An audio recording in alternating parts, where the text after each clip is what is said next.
Hey everyone, this is Amit Pande with eXp Realty. Today I'm here with a couple of guests from the Mi Casita Project, subsidiary of Pima Community Land Trust.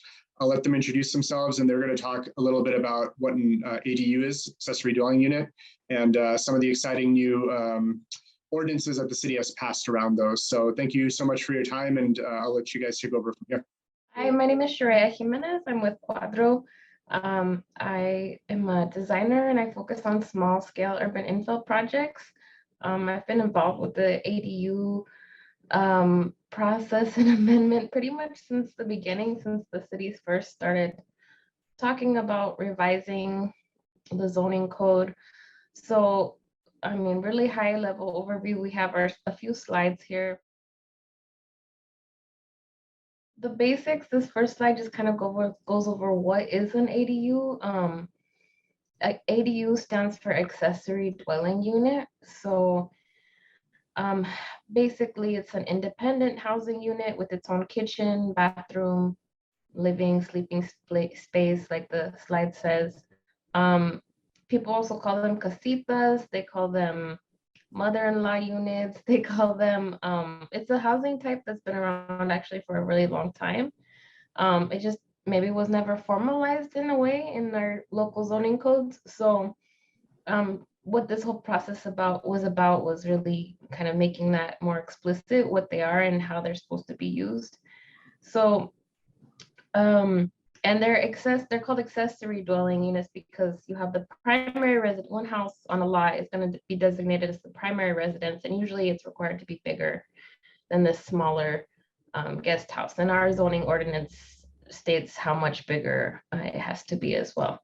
And so, or limits the size. In some communities, they do like a percentage, like it has to be 25% smaller, but ours actually specifies the size that it has to be.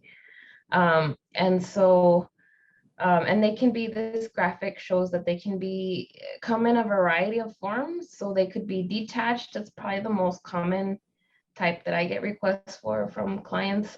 They could be attached, you know, like a duplex, more like a duplex where you have a shared wall. They could be up inside an attic if you have an attic. They could be down below in a basement, above a garage. There's just really any way you could think that you could add on and partition a space off. It's possible. And it doesn't have to be new construction either. It could be a remodel, like a garage conversion, or if you have a large house and you see a way you can easily divide off a bathroom and bedroom and add a kitchen, it could be a remodel, which to me has the most potential for affordability. For people moving forward. And then we have the city's helpful worksheet where they help you walk through some of these here, reference there as well. Yeah, so another detail about these casitas is that what was legal in the code prior to this code amendment or code change was it was called the sleeping quarters. And it was basically more or less the same type of unit. It was, you know, secondary to the primary unit. The restrictions there is that it had to be 25% smaller than the main house. And then, but the biggest difference was that it was meant to be more as a kind of like, really like a guest house, more for temporary, like you have visiting guests or maybe family staying. And so you couldn't have a full kitchen. So when you look at what was the definition of a kitchen, what it really came down to was that you couldn't have a full range. You could have maybe a hot plate and a sink and maybe a little mini fridge, but not a full blown, you know, really came down to the difference in some appliances. So a lot of people had been renting out and, you know, using these guest houses for a while as living quarters and maybe upgraded them over time. And so basically now we have a legal way that you can just have the second unit there with the full kitchen. So if you develop an ADU, let's say you have a detached ADU, will you be able to get a separate address for that, or would it still be under the same address? Like, would it be like unit A and B now, or would it be? You get a separate address. Yeah, okay. If you go through the process, a guest house, a sleeping quarters would not have a separate address. But Okay. if you go through the process of getting your project permitted as an ADU, then yes, you would be assigned, just like you would in a duplex. What the county does now is it's number 1 and number 2. So they give building numbers to the site. For the ADU, is that where you have to have separate metering of utilities versus a sleeping quarters? It's the same, or is there some flexibility there with the utilities? That was a big one that we pushed for, and actually kind of got clarification from the city, because at first they were wanting these ADUs to be separately metered, but we were like, hey, like that adds a ton of cost and makes it much more difficult. So now it's similar to what was required before for sleeping quarters, where you can tie into the existing meter and existing utility meters. Basically, first you need to determine if your property is eligible to build a casita. So this only applies right to the city of Tucson itself, not to the county. So any project that's out in the county is not going to be eligible. You need to determine if you already have 1 or 2 units on the property. Look at what zone you're in, because R2, if you're in R2 and say you already have 2 units on your property, you are allowed now to get to the 3rd unit with this amendment and add the 3rd unit that way. So let me, if you don't mind, if I can just step in right there. Let's say you have a property, it's got a house, and then it's got like a workshop in the back. So there's no bathroom, there's no plumbing, it's just got electrical. It shouldn't be an issue as long as you meet the lot size requirement and everything to be able to add this ADU now. Yeah, correct. Yeah, if you already have like a shed or something there and you're not planning on using that as the dwelling, then yeah, you could totally add this as another structure. Yeah. Okay. Step 2 is then getting into the design and figuring out how you're going to be constrained on the site, because you're allowed to build, the minimum is 650 square feet for any lot size that's under 6,500 square feet. And then you can build from there up to a max is capped at 1,000 square feet, up to 10% of the lot size, not to exceed 1,000 square feet. So yeah, for me, the minimum is 650, the max is 1,000. Basically, that's how I break it down in my brain. So there's some, calculations you have to do there. But our zoning is pretty complex. I mean, the other really horrible piece of math that you have to do is the variable setback, which is basically then from there, so you end up even without, like, even with, I personally didn't think the size restriction was necessary, because the setbacks limit you so much already that by the time you, especially on smaller lots where you only have like 50-foot width, or like the narrow deep lots, right? Like you were talking about, right? It's pretty tough to fit anything bigger than that in there. So, and then from there, basically, however high you're planning on building, you have to be set back 2/3 the height. That distance will be 2/3 times the height of the building.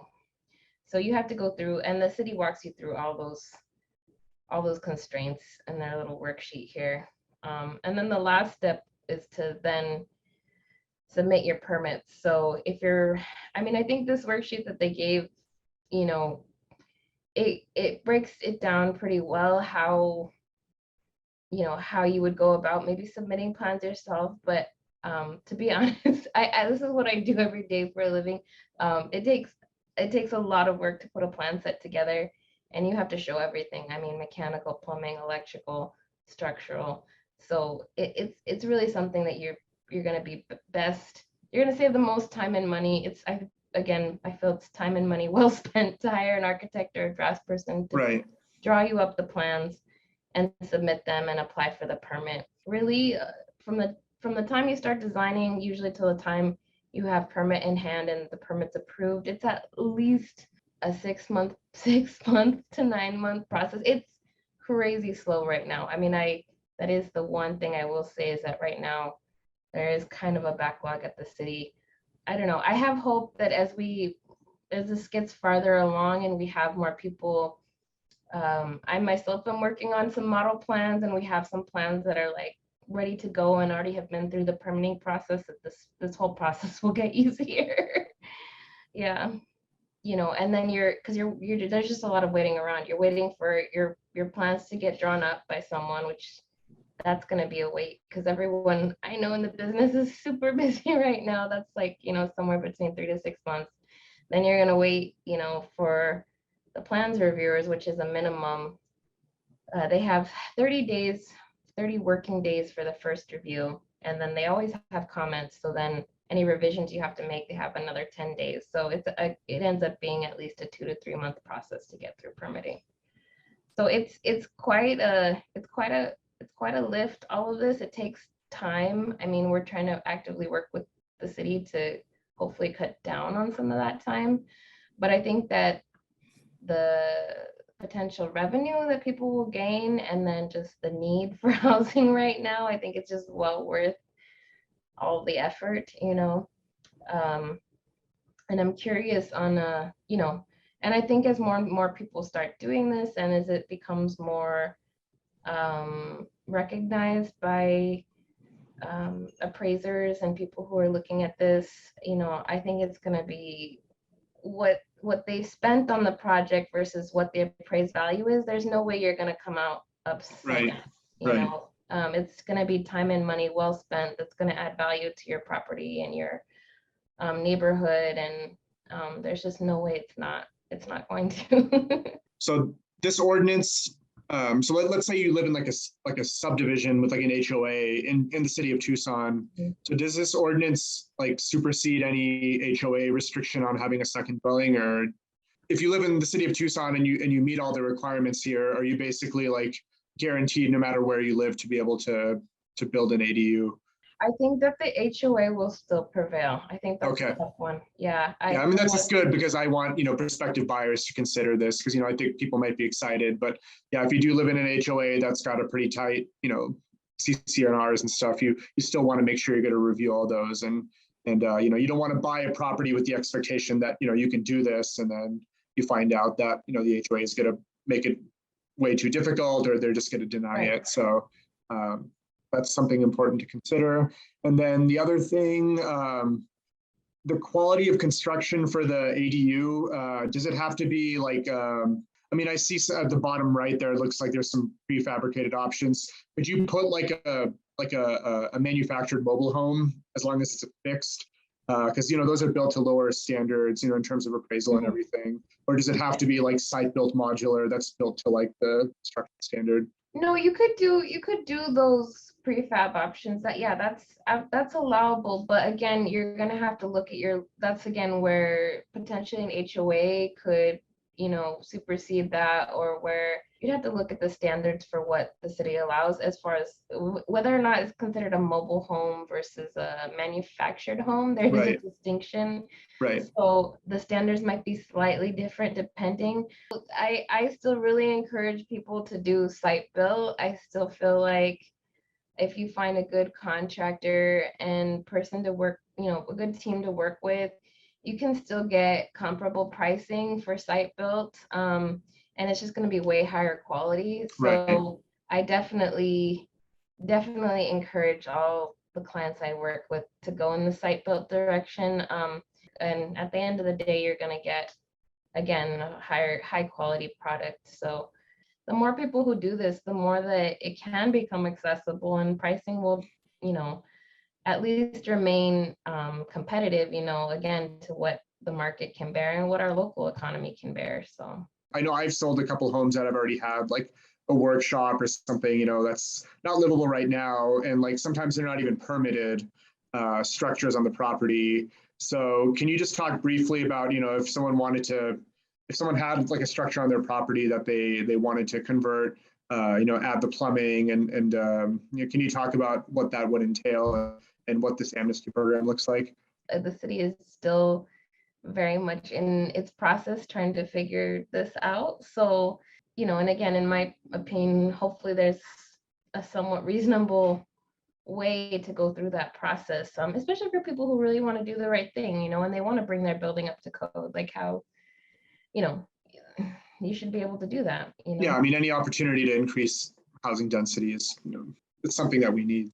So good. I think this was a pretty good overview. I don't know if you all have anything else. I see you have your contact information here. So if anyone who watched this presentation is interested in, there's a few different areas here about the gap financing, plans and design, general questions. You have contact information here. And to close, is there anything else that we can add here? No, just hope people do it. Go do it. Go build your project. I'm looking at doing it myself. Yeah, this is really cool. It's a great program. And again, people who want to create like a multi-generational household, or like have somewhere for their parents to stay when they're here in the winter, lots of opportunities.